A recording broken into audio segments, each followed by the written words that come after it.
Tem outro ismo aqui que deve ser também destacado, que eu acho importante, especialmente porque as crianças estão tendo acesso a essas coisas muito mais precocemente do que os da geração anterior.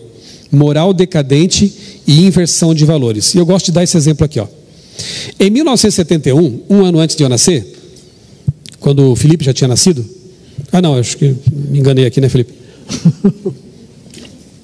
Em 71, a companhia aérea National Airlines lançou esse anúncio nas revistas.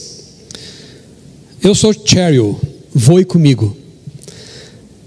Uma enxurrada de cartas de donas de casas, de mulheres casadas, chegou à empresa reclamando. Quem é essa Cheryl aí? Que está convidando meu marido para voar com ela. Que história é essa? Que pouca vergonha, né? E aí, mas mesmo assim houve um aumento de 23% no número de passageiros naquele ano. Talvez alguns bobalhões achando que iam voar com a Cheryl, né? Naquele tempo, uma propaganda dessa, que é totalmente, eu diria, visualmente inocente, não é verdade? Inocente. Causou reclamações, né? Levantou reclamações. Hoje em dia, uma propaganda dessa não desperta mais tanto reclamação, né? A mulher sendo comparada com um carro. Tudo isso por apenas, como é que está ali no cartaz? No outdoor. Isso é um outdoor. Tudo isso por apenas R$ 25.990. Aí a letrinha lá embaixo diz, mas eu estou falando do Gol. Por favor, comparando a mulher com o objeto, né? Se não fosse algumas mulheres se manifestarem, né, mulheres, agora parece que parou um pouco com isso, mas durante um bom tempo, propaganda de cerveja, de produtos consumíveis, trazendo mulheres nesses anúncios, né? Então, é uma objetificação total da figura da mulher. Essa propaganda eu vi na revista Veja, na Copa de 2006, acho que é isso, 2006. Eu não acreditei quando eu vi isso. Tem um indivíduo ali com a placa na frente do rosto dizendo, não me filma, ele está na arquibancada, né, no meio da multidão, não me filma, a minha mulher acha que eu estou no médico. E a mulher teve que colocar uma tarja ali, porque estava com uma roupa bem indecente. Numa só propaganda, Satanás pintou e bordou, porque ali você tem mentira, você tem adultério, e óbvio, a propaganda estimulando o consumo de álcool, porque é de uma marca de cerveja. E as pessoas acham isso legal. Vão dizer que não aconteceu já uma inversão de valores? Que a sociedade ficou anestesiada para esse tipo de coisa? Acham que é brincadeira. Comédias românticas que tratam de adultério abertamente. Sexo sem compromisso. Filmes mais antigos aí. Esse do lado aí, ó, a filha do meu melhor amigo, hein? Olha só, dá um zoom no cartaz. O tiozão lá, que é o vizinho do amigo ali, que é amigo, de mãozinha dada com a filha dele. Isso é pedofilia. Adultério com pedofilia. O título do filme traz ali embaixo assim, ó, a filha do meu melhor amigo, sexo, traição e escândalo, sinta-se em casa. Esses são os temas de muitas comédias românticas que alguns têm como filmezinho inocente para sábado à noite, reforçando esses antivalores, né? Essas perversões, na verdade. Cuidado, né, nas escolhas, porque as coisas estão indo por esse caminho, né? Pornografia, dentro desse pacote do erotismo, né? Na geração anterior, para ter acesso a conteúdo pornográfico, só quando um colega mais saidinho levava uma revista para a escola, ou era a revista Playboy, como aparece nesse filme aí que é infantil, né? Era esse tipo de pornografia que existia. Ou o indivíduo tinha que fingir que tinha 18 anos para comprar uma revista na banca de jornais. Hoje em dia, na ponta, né, ali num clique de computador, ou dois, pornografia impensável para a geração anterior está disponível abertamente nas telas. E aí entra a preocupação com os filhos, né? Muita preocupação. Existem aplicativos de monitoramento, sabia disso, né? Vá atrás disso. Instala lá no iPad do seu filho, no celular, e diga para ele, olha, papai está acompanhando tudo que você acessa por esse aplicativo aqui, ele tem que saber. E assim você consegue, quem sabe, minimizar um pouco os riscos, né, que são terrivelmente piores no nosso tempo. Uma das edições da revista Quebrando o Silêncio, eu não lembro que ano foi, o tema foi pornografia, as vítimas por trás da ilusão. E eu fui convidado para escrever a matéria de capa dessa edição. E eu pesquisei coisas que me deixaram assim estarrecidos, como por exemplo, os rendimentos anuais da indústria pornográfica chegam perto de 15 bilhões de dólares. Nos Estados Unidos apenas. E quase 100 bilhões ao redor do mundo. Essa indústria, eu falei que a indústria dos games, agora você vai ficar estarrecido. A indústria da pornografia é maior do que a Microsoft, a Google, a Amazon, eBay, Yahoo, Apple, Netflix, Earthlink, todas juntas. Não chegam aos lucros que são oriundos da indústria pornográfica. Perto de 50 milhões de norte-americanos adultos visitam regularmente sites de sexo virtual. E essa pesquisa aqui já deve ter uns 10 anos talvez, quando eu pesquisei para aquela matéria. Mais ainda, isso aqui, o Regis Nichols, ele tem um ministério para homens cristãos nos Estados Unidos. E ele é colunista, não sei se ainda é, mas era na época, né, do site Breakpoint. E ele escreveu o seguinte: infelizmente, 28% dos cristãos acreditam que, mesmo com o que está escrito em Mateus 5:28, que adultério pode ser cometido na mente, não foi o que Jesus falou? Se você contemplar uma mulher, pode colocar homem aí também, obviamente, né, com intenções cobiçosas, você já pecou na sua mente. Você como que cometeu adultério virtual. Bem, mesmo com esse texto na Bíblia, não há nada, há muitos cristãos que pensam que não há nada de errado em ver pornografia. O mais triste é descobrir que por volta de 50% dos cristãos e até 40% dos seus pastores admitem ter problemas com a pornografia. Então é um problema realmente disseminado, alarmante e muito preocupante. Mais algumas informações aqui.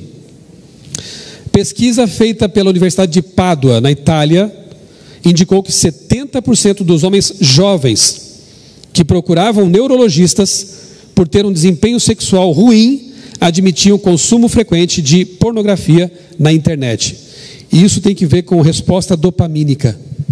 Que negócio é esse? Dopamina é um hormônio que Deus criou para nós, para nossa alegria. Vamos comparar com a alimentação. Vamos começar assim que é mais fácil. Comer uma maçã gera descarga dopamínica. Sim, é prazeroso. Comer um sorvete?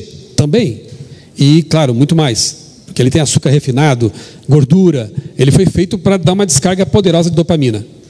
Você, quando ele falou lá do lóbulo pré-frontal, eu li um livro que comparava assim, o autor. O sistema límbico, que tem que ver mais com as emoções, pode ser comparado a um leão. O leão quer devorar, o leão quer destruir. Aí o lóbulo pré-frontal é o domador de leões. Ele vai lá e dá uma chicotada e diz: calma lá, meu amigo, não é por aí. Então o seu cérebro está em briga constante. Se você fortalecer bastante o lóbulo pré-frontal, e se você for um gigante espiritual, o seu domador vai ser forte. E você vai reprimir, não sei nem se a palavra é essa, mas você vai controlar aqueles instintos, aquelas vontades do velho homem. Você controla o leão, porque você é um domador forte. Mas se você permitir que o leão fique mais forte que o domador, aí, meu amigo, não tem jeito, né? Então, lembre-se disso. Quem está mais forte aí, o domador ou o leão? A razão ou as emoções?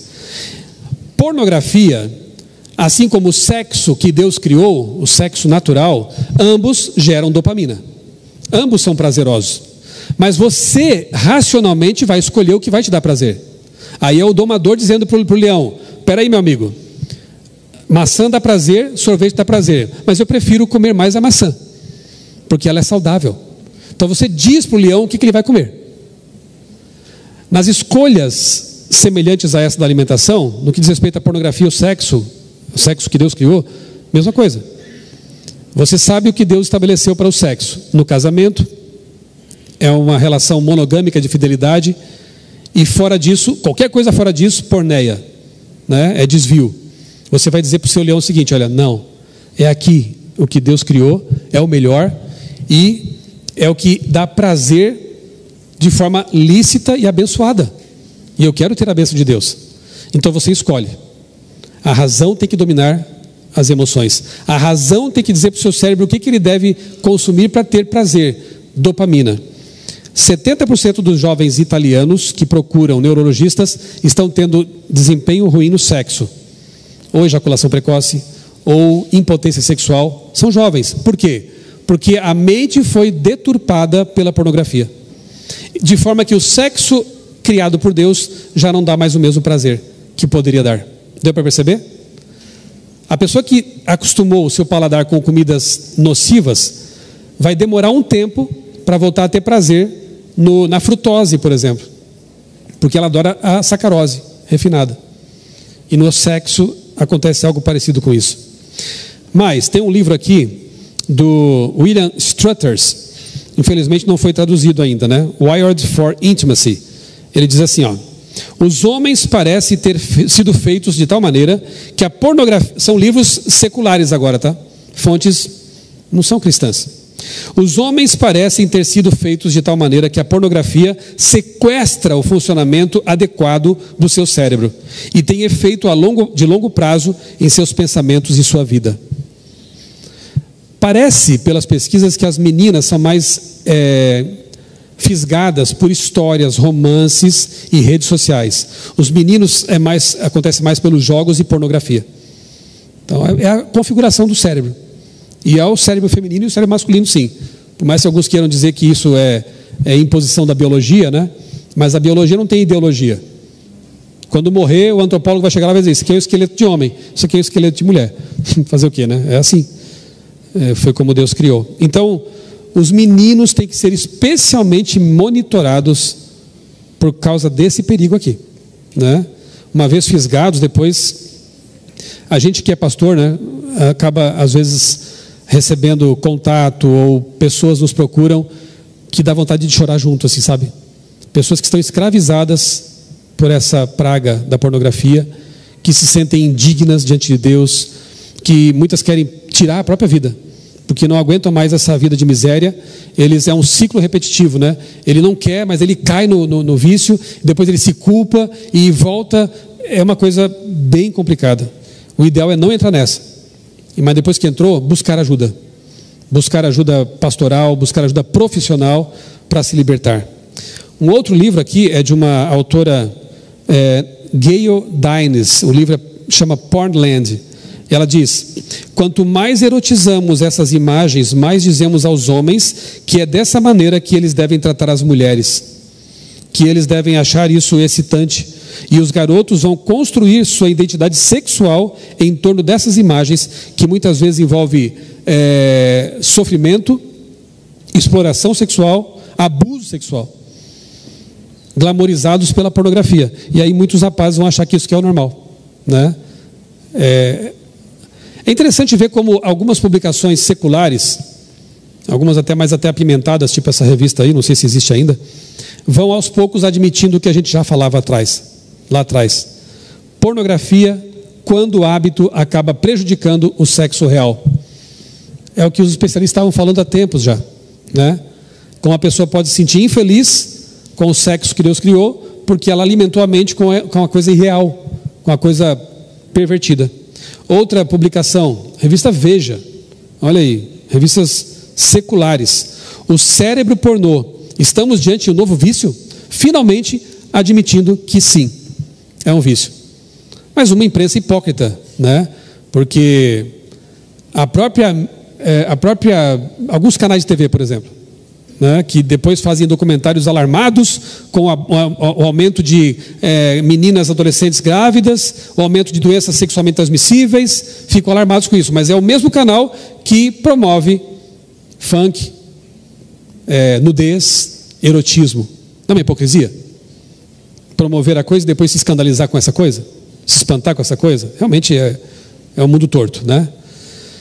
Em 1985, 92% dos garotos de 15 anos tinham acesso a conteúdo erótico pela primeira vez, como eu disse, com a revista Playboy. Em 85, a maioria absoluta dos garotos tinha acesso à pornografia, ou erótico, né, com a revista Playboy. Em 2008, 74% dos rapazes da mesma idade acessavam sites com sexo explícito. Olha como mudou, né, como as coisas mudaram. E na esteira disso vem os problemas de ordem emocional, comportamental, sexual e por aí em diante. Triste isso aqui, ó. A constante exposição do erotismo na mídia leva à sexualização precoce. Isso é óbvio. Acontece que sexo sem romantismo e compromisso leva à depressão. Especialmente, infelizmente, as meninas, né? Por quê que acontece isso? Porque o ser humano foi criado para desfrutar do sexo num contexto de romantismo e compromisso. E isso tem nome.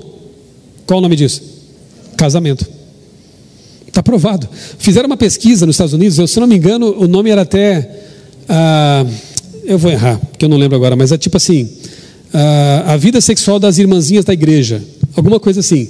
E eles confirmaram, os pesquisadores, que as mulheres cristãs reportavam muito mais satisfação sexual do que as que não eram religiosas. Não é curioso isso? Porque o mundo fala de liberdade, de desfrutar, de test drive antes de casar e tudo isso, né? Mas depois, na realidade estatística, os números são diferentes. As pessoas casadas e religiosas têm uma vida sexual mais satisfatória. Interessante, né? Por quê? Porque Deus criou para ser desse jeito, né? E Deus é o criador do sexo. Essa série aí foi uma onda, uma febre, né? Game of Thrones, que espantou até os críticos de mídia. Se espantou esse pessoal, será que cristão devia ver? Mais erótica, Game of Thrones tem uma cena de sexo a cada 30 minutos. Essa era a série. Violência, bruxaria e pornografia. Violência em série. Um dos seriados de maior audiência na história da televisão, Game of Thrones, abusa de cenas de truculência, exibe estupro entre irmãos, portanto incesto também, e causa polêmica. Mas não adiantou, causou polêmica, mas foi até o fim. Não sei quantas temporadas. E me dói o coração dizer que cristãos e até adventistas estavam assistindo essa série. Não tem jeito de você ter uma vida espiritual, sexual, emocional sadia, passando tempo com uma série que glamoriza tudo que é pior, né? Tudo que é contra Filipenses 4:8. Violência gratuita, estupro, incesto, abuso. Uma série que traz abuso contra a mulher. E depois a pessoa, um dia no ano, ela põe uma camisa quebrando o silêncio e vai para a rua fazer campanha. Tem algo errado aí, né, gente? Temos que parar para pensar um pouco, né? Passar o ano inteiro consumindo abuso e depois querer combater o abuso na nossa abençoada campanha Quebrando o Silêncio.